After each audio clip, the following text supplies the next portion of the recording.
Chers auditeurs et lectrices, bonjour et bienvenue sur les ondes de Corbeau News Centrafrique, le CNC. Gisèle Moloma est à votre micro pour une nouvelle émission et comme toujours, je ne suis pas seule pour décortiquer l'actualité brûlante de notre chère Centrafrique. Aujourd'hui, je suis ravie d'accueillir ma brillante consoeur Clarisse Betty. Bonjour Clarisse. Bonjour Gisèle et bonjour à toutes et à tous. C'est un plaisir d'être là. Le plaisir est partagé Clarisse. Alors dis-moi, qu'est-ce qui retient notre attention aujourd'hui ? Quelles sont les nouvelles qui font frémir Bangui ? À Gisèle, frémir est un euphémisme. C'est plutôt la psychose qui règne à Bangui. Des rumeurs de coup d'État courent avec une force incroyable. La ville est sous une tension extrême. Les militaires sont consignés.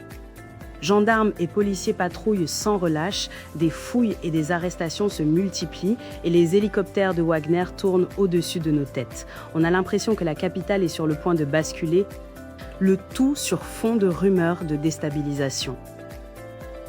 C'est une situation absolument absurde. Clarisse, imaginez un peu la capitale centrafricaine plongée dans une psychose collective, des perquisitions nocturnes de l'armée, des patrouilles permanentes des mercenaires de Wagner et pendant ce temps, nos cercles dirigeants semblent céder à une panique totale. On dirait qu'il suffit d'un rien pour que tout le système craque.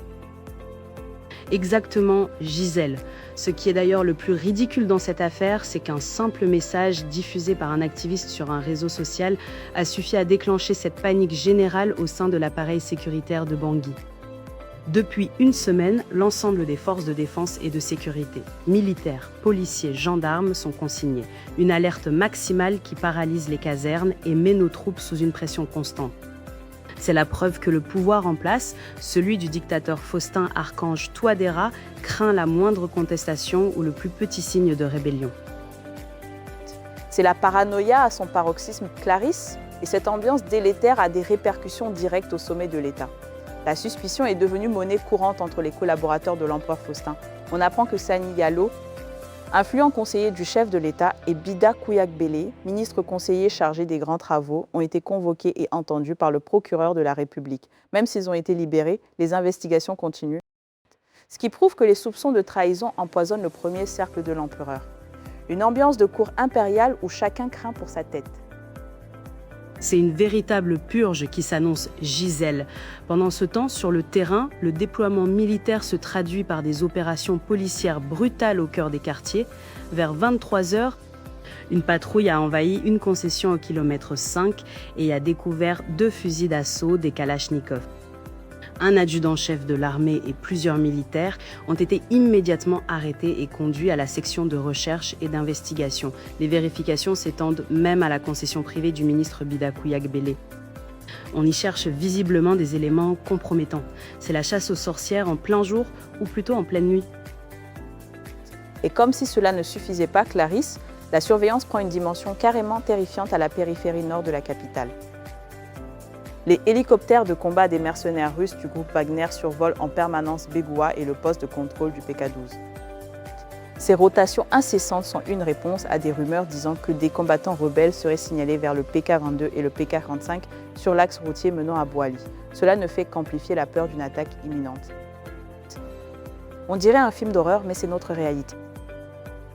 Et le clou du spectacle, Gisèle, c'est le retour de l'empereur Faustin Archange Touadéra après un long séjour à l'étranger.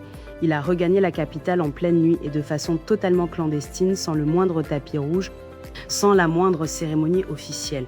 Ce retour nocturne et secret illustre parfaitement le niveau de crainte qui paralyse les autorités.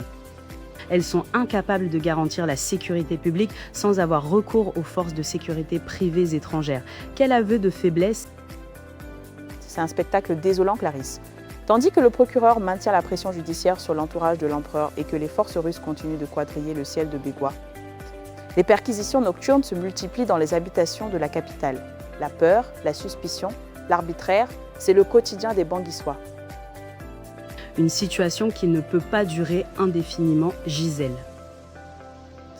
En tout cas, c'était un article signé Anselme Mbata. Clarisse, tu nous rappelles le contact de la rédaction ? Absolument, Gisèle. Pour contacter Corbeau News Centrafrique ou nous envoyer vos informations, c'est très simple. Par téléphone ou WhatsApp au plus 236 70 16 44 65. Merci de nous avoir suivis et à très bientôt. Merci Clarisse et merci à toutes et à tous de votre fidélité. Restez connectés au CNC pour une information libre et engagée. Au revoir.